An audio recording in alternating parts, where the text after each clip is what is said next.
actually doing a review of the Crescent crew. We are out in it now on the lake.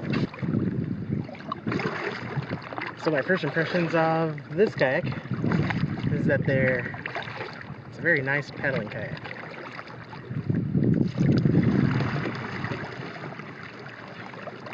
Very easy to turn.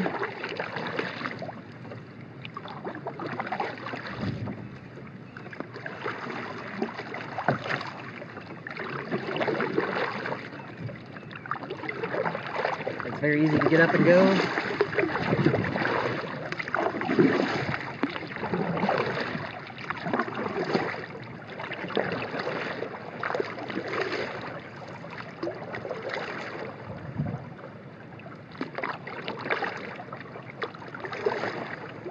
Just a really well paddling design to it.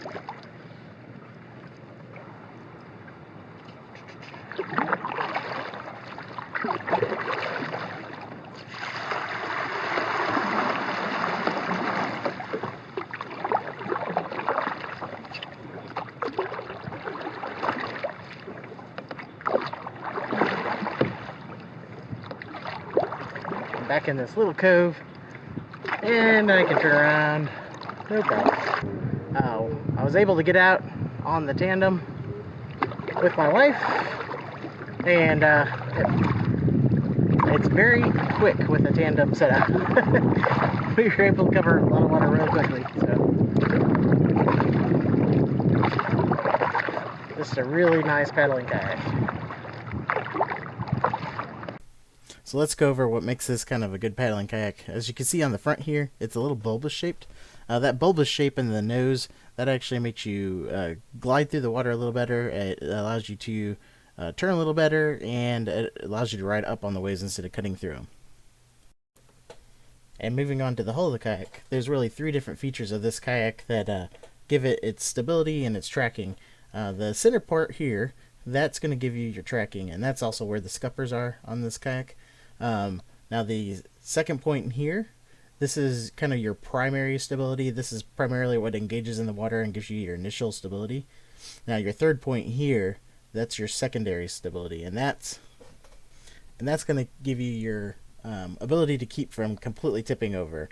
And the play between the primary and the secondary stability is the difference in that height right there.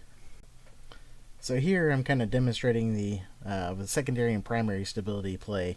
You can see it's a little bit, if you get going real good and you go from one edge to the other, it's enough to throw you out of the kayak. So just be aware, this kayak can throw you out, but it won't flip over real easy. So that secondary stability is real. Once it kicks in, it really kicks in, but it's good enough to throw you out.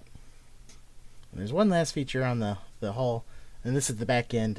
You can add a trolling motor to this. This is set up to where you can add a clamp to it real easy, like a trolling motor usually has, or some sort of motor, or even a rudder system. And speaking of rudder system, there is piping areas for you to drill out and put your own piping in for a rudder. And this area here is set up for you can add bags to the crew, so you can like store stuff in. You can buy these separate. It also has cup holders, which is nice. It's got 4 cup holders, one for each position basically, and then the middle position, the solo position, it also has where you can reach cup holders.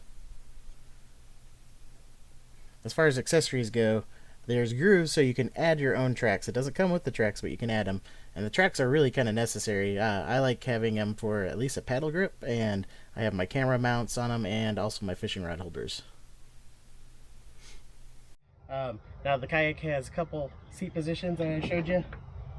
This is the back position, all the way in the back. Now typically you wouldn't sit in it solo like this, but it does have a solo position, which is what I've been showing you in it. And the front positions in these holes right here. Now the kayak comes with 2 different chairs. The front chair, if you use it as a tandem setup, you can face it either direction, so you can actually face each other. Now the chairs, they're fairly comfortable. I'm kind of a big guy, so The sides bars on the sides are a little narrow for me, and so they kind of dig into my legs. But other than that, the chairs are comfortable.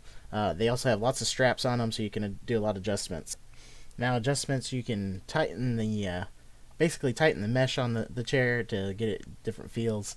And for the most part, it came pretty good. I'm sure as they stretch, you'll have to adjust them a little more here and there.